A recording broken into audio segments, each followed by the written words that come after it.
two new faces. So, the idea about the day mixer is going to happen. Okay, I'm going to work out the logistics. You all just tell me if it's better on a Thursday or Friday, and I'm thinking 12 to 2. Because the energy in this room, is it not dynamic, ladies? Yes. One more time, is it not dynamic, ladies? Yes. Excellent. So, we have Diana Owens. She is a Chicago-bred, multi-hyphenate creative who has always had an affinity for writing and the art of storytelling. She has been an entrepreneur for nearly 10 years, with the priority being her brand, Social Theory, a lifestyle apparel brand with a focus on Black identity and Black culture. So let's welcome Diana. Hi. Well, good afternoon. Thank you. Okay, make sure the mic is to you. Okay.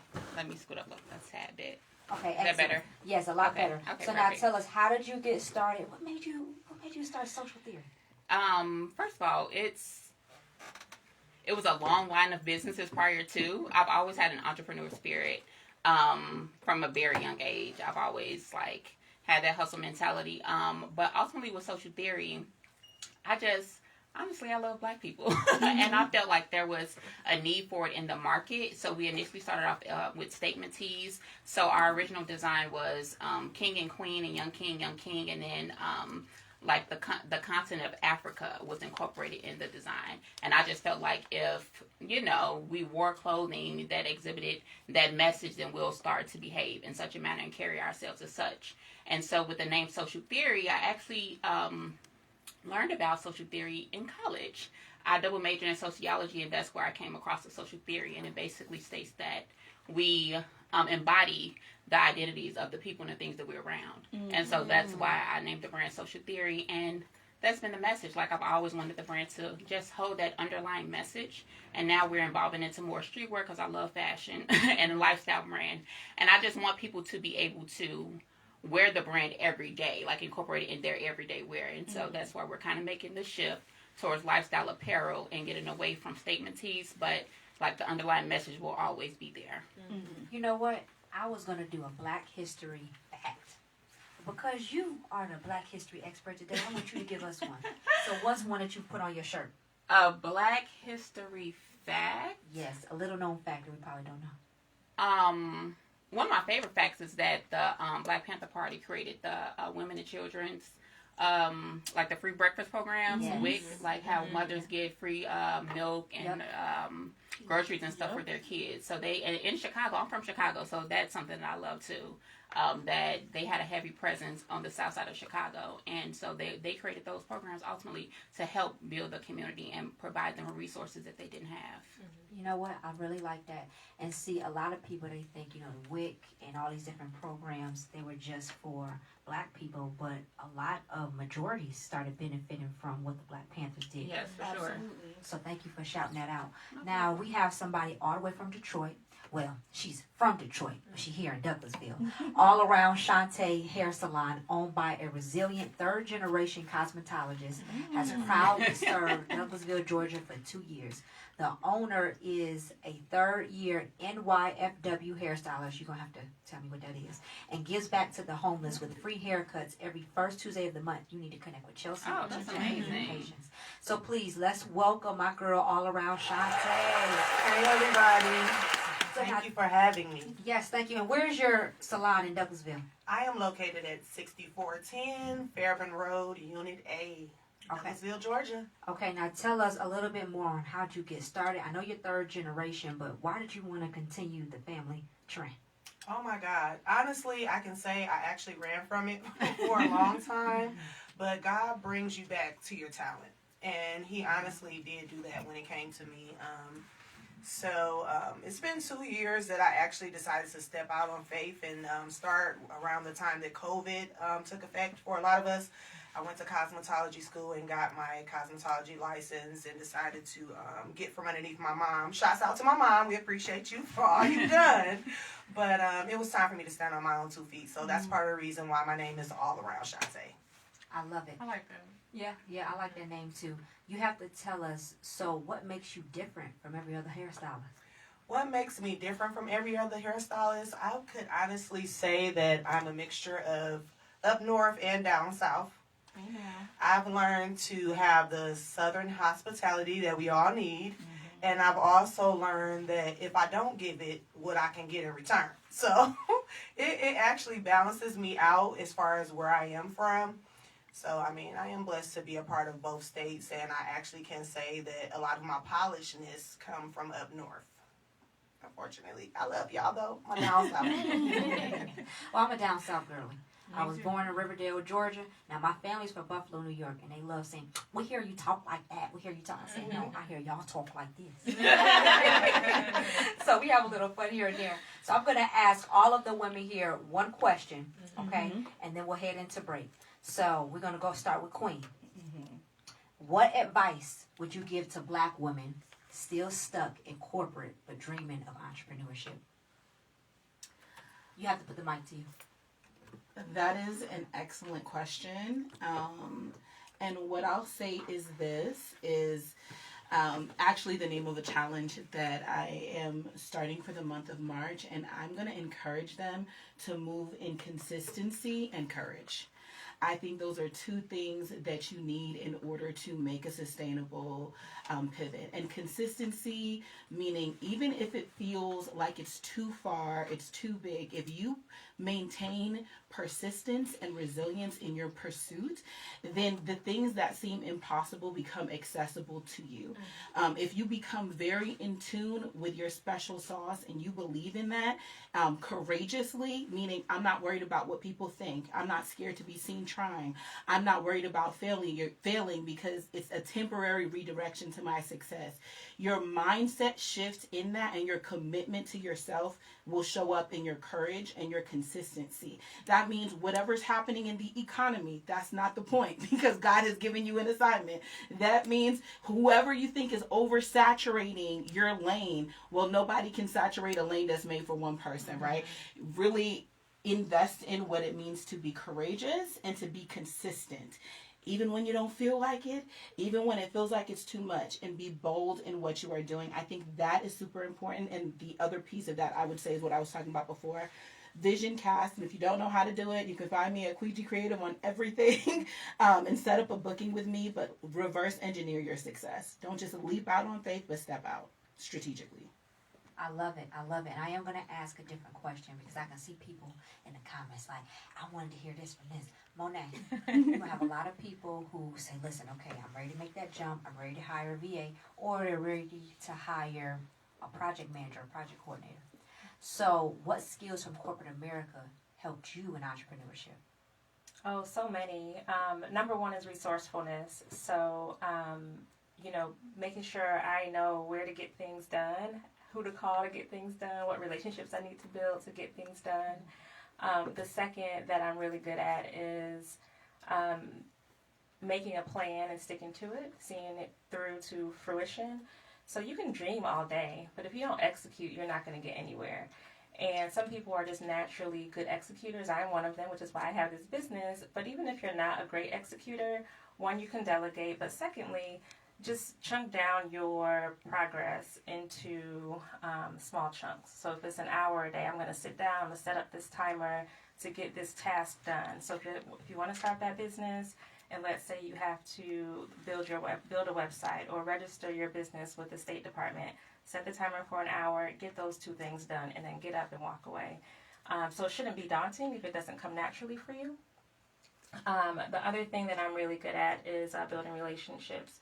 So talking to people how I want to be talked to, setting boundaries where I need to set boundaries, making sure that I'm not asking too much of other people and not willing to give. So there's that balance there as well. So there's absolutely anything that I can do in corporate America, I can do for myself and probably better. So if it's not me, then who? Let's give her some applause. So anything I can do for corporate America, I can do for myself and better. Exactly. Yeah. Chit Chat Communications. Now, you have a nonprofit. You also have an LLC. You do a lot of philanthropy work, a lot of giving back. So what strategies have helped you expand your business effectively? What strategies? Let's see. Connecting with people of all different backgrounds. I'm a networker. That's just who I am. And then identifying which person or company can be of assistance to whatever my goal is at the time. I know a little bit of everybody. I know all the movers and shakers in Metro Atlanta as well as the Northeast, because I'm from New Haven, Connecticut. And so I keep them close. I continue to communicate with people. I share information. Even if it can't help me, if it can help someone else, I share that information. And because I'm sincere in the work that I do, people are always willing to help me. I like that. Being authentic can open doors. Yeah. And I like this, I believe either you said it or you, but it does. You don't have to have a lot of views, right? So when I got on TMZ, I had maybe 1,000 views on my Wendy Williams video. But the right person saw me. But consistency and being authentic opened the door, because honestly, I wasn't made up. I just went on there and I was like, oh my gosh, do y'all see what they doing to Wendy Williams? They was like, you want to come on and talk about it? I was like, yeah. So I really like that. And I want to ask my friend Diana over here, how do you manage work-life balance while growing your business? And this is why I say that. Well, this is why I asked that question. Because you have an e-commerce business. And it's easy, we mix our personal with our business social media. And we're like, oh, we'll just answer this DM. Well, you've been working for 12, 13 hours straight. It's okay to take a break. But how are you managing work-life balance? Sometimes it's a struggle because I am a mother as well. And so, and especially because it's just me and my son, like we're the only family we have here, and so I make sure that I'm always available for him.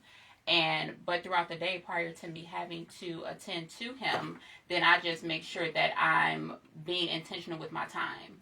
I make sure I'm not scrolling aimlessly. And what has helped me tremendously most recently is me making a list. I try to make a list for my daily tasks the night before, because trying to make a list in the midst of you thinking about what you have to do will have your mind all over the place. I feel like I think more clearly at night, and I'm able to just prioritize what needs to be done. And so making that list the night before helps me to stay on task. And even when I say the smallest task, just putting that check mark beside it just makes me feel so accomplished, and it helps me to like continue to make progress. So for me, balance is being intentional with my time and making sure that I'm strategic in the way I manage my time. Time management. Yes. Don't we have somebody here called Time Management LLC? Yeah. So make sure you tap in with her. And then Chelsea, this is our food lady, the catering woman. Y'all, ever since I think college, I've been following her, but her food looks amazing. Everybody's like, oh yeah, go get Chelsea food. Yes. So now, let me ask you this. What was the biggest mindset shift you had to make to succeed as an entrepreneur? Because you've had a lot of success. Yeah, so I kind of been set up for success since I was a little girl. I come from two hardworking parents, who has always pushed, me and my sister to do the very best that we could. And even, I had my first job at 14 when I was in college at Georgia State University. Fortunately, I'm glad to say, I didn't have like that freshman down bad college, didn't have no money experience. Yeah, I didn't have that struggle. Like, I was interning, I was going to drill on the weekends, I had a job working at Ross, and I had a work study. So I had like 4 things, and I was going to school full time. So since I was young, I've always had a mindset like work hard, be stable, and that kind of helped me with my entrepreneurship career. Like, with me being in my 5th year, I'm just now able to quit my full-time job. Like, I wouldn't be my real self if I just sit up here and say I've always been an entrepreneur full-time all these years. No, I'm just now able to quit, and, be a full-time entrepreneur. Still, being in the military, going to drill one weekend in a month. So being, having great customer service, being passionate about what I do, loving to help others, that is what helps me thrive within my business. And so, yeah, I think that's what really kind of pushed me, just customer service. A lot of family support, and I think that's really good. Even having 2 or 3 friends who want to check on you and say, hey, are you doing okay? Even I had my friends when I first started out, full time, they were like, Kamara, we've been seeing you're posting a lot. You haven't called us in a week. We're going to hang out. We're pulling up to your house. I'm like, okay. So having that support system is key. It is. And then I want to tap into our 6-figure resume writer. So you help people go from corporate America to, you help entrepreneurs a lot go back to corporate America, but you also raise salaries. So I know you can raise somebody's salary, let's just say from $75,000 to $125,000.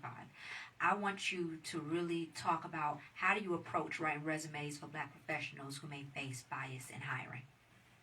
Woo, you hit me with a hard hit on that one. Let's repeat it for the people here. Okay. How do you approach writing resumes for Black professionals who may face bias in hiring? Oh man, I have to breathe on that one because it hits hard, and it's almost like a trigger just being a Black woman in corporate America. We're faced with so many different adversities, and like so many of these beautiful Black women that are in this room today, having to wear that S on our chest all the time, it's actually very tiring. Being in corporate America, my HR background, I was actually the youngest African American woman in the white male dominated industry because I've been in engineering and construction. So it was a lot kind of gaining the respect that I know that I am owed. Earlier I talked about owning your value. You have to own who you are. So who you are to everyone when they're seeing you, you transfer that to paper. You put that in black and white because, as you know, almost if it's not in black and white, it's almost like it didn't happen. I can sit here and talk to each one of you all day about what I can do, what I can offer, but you will also want to see what it is that I'm doing. So you represent yourself on that paper, and it's a way how you write it.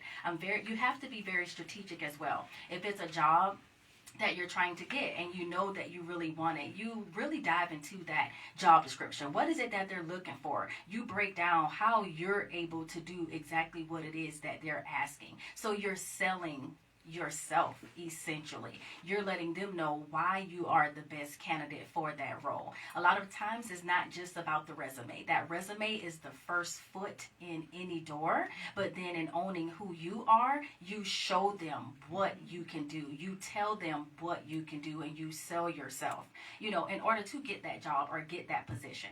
Also, when you talked about raising kind of your figures, don't be afraid to ask for more. Yeah. Know your value. Don't let people play in your face. I don't care who it is. Stand your ground, be you, own you. I talked about that authenticity earlier. Talking about kind of money and just salary can be scary for a lot of people, and they're like, well, I only asked for $125K because I figured they would, give me the role if I did that, knowing that it's a $150, knowing that it's a $175. Trust me, these companies, these organizations, they have the budget. They have the money to hire you. They have the open requisition. It's open for a reason. So get the job. Ask for what you know that you deserve. And it's nothing wrong with negotiating. I'm very big on negotiating as well. Just recently I helped a client get $10,000 to $15,000 more dollars because it's what they were owed. Let me tell you something.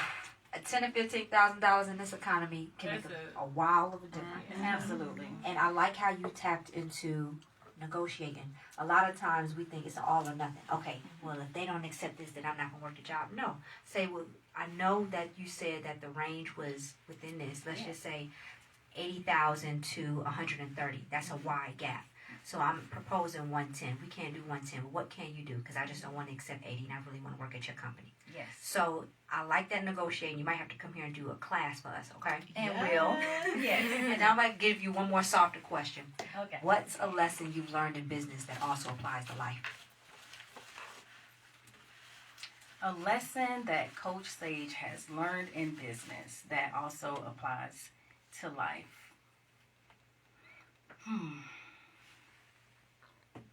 Let's see here. I'm going to say you have to stay the course. Entrepreneurship is hard. Life in general is hard. Being Black in America is hard. Being a Black woman in America is hard. Stay the course. I'm very big today on that, owning your value. Know who you are, and you push that. You believe in yourself even if no one else believes in you. There are some days, even as a coach, y'all, I just don't want to do it some days because it's so much. You look at the news, it's always something all the time, but you know what your goal is. You know what you want to do. You know why you were put here. You have these visions. You know how you want to succeed. Do it. Do it regardless of how you're feeling. Even if you need to take that break, take a break, because baby, Coach Sage takes the breaks, okay? Because I'm big with sustainability. In order for me to keep going, sometimes I have to take that break. Sometimes I have to disconnect, and I push that for myself, for clients, whoever. So you're listening today, stay the course, run the race. If you're running it like the tortoise, that's fine. If you running it fast, that's fine too. It's fine to be fast. It's fine to slow down. Just keep running and get where you're trying to go. That applies in business. That applies in personal life. That applies just everyday life. I love it. And especially, we're seeing a lot of distractions in the news. We're seeing, our phones are going off with notifications like crazy from every single app. It's okay to turn it off sometime. What Kendrick Lamar said, turn the TV off. Yes. Turn it completely off. And now, last but not least, my Detroit hairstylist. Okay? I'm going to ask you a question. I want to know from you, because your shop is in Fairburn, right? My shop is on Fairburn Road. On Fairburn Road. So how do you define success beyond money and metrics? And nowadays, social media following. What a question. It is. Repeat the question. How do you define success beyond money and metrics? But I'm going to say social media followers. You do a video, you only get 1,200 views, but you're like, dang, I put my heart and soul in it. And I know I did that. Press out good. I can say that my actual success comes from those who visit me in the salon. The atmosphere that I create in my salon, and the friends, and just the loyalty that I receive from the people that are in Douglasville, that's my riches and glory. That's where I receive it at. The posts that I make on Instagram that may get, we're going to say, thousands of followers or maybe 100, it don't matter. I don't do it for the fame. I do it for me, and I do it for my friends and family, and, of course, for God to represent what He's brought me through. I'm going to give you one more question. Yes, ma'am. Let's go. How do you handle self-doubt or imposter syndrome as a leader? Self-doubt. Oh, wow. Self-doubt, the way that I handle that, honestly, I am a burn survivor. I was burned about 60% of my body about 3.5 years ago. So that took a different toll on me as far as having the confidence to come out after, being asked the craziest of questions. Because for a while, I walked around with a black glove on my hand. And people would call me Michael Jackson or whatnot. And it was like, it took me a while to get past that. But once, God is in me, and He always has been. So I allowed not just the friendship, but the relationship that I had with God to outstand anything else as far as, how I was looked at or deemed beautiful. I love that. You know what? We need to definitely pay a visit to your salon. Give people the address one more time. I am located at 6410 Fairburn Road, Unit A, Douglasville, Georgia. Meet me there. And I want to thank everybody here. From all of our Black CEO panelists, we're going to go around one more time, give your name and where people can find you. Starting off with Queen. It's been such a pleasure being here today. My name is Dr. Gabrielle Queen G. Gibson. I'm a multimedia creative coach, consultant, educator, and public speaker. My superpower is empowering people. You can find me, or my TED Talk is actually available on YouTube. It is How to Undo in Order to Become.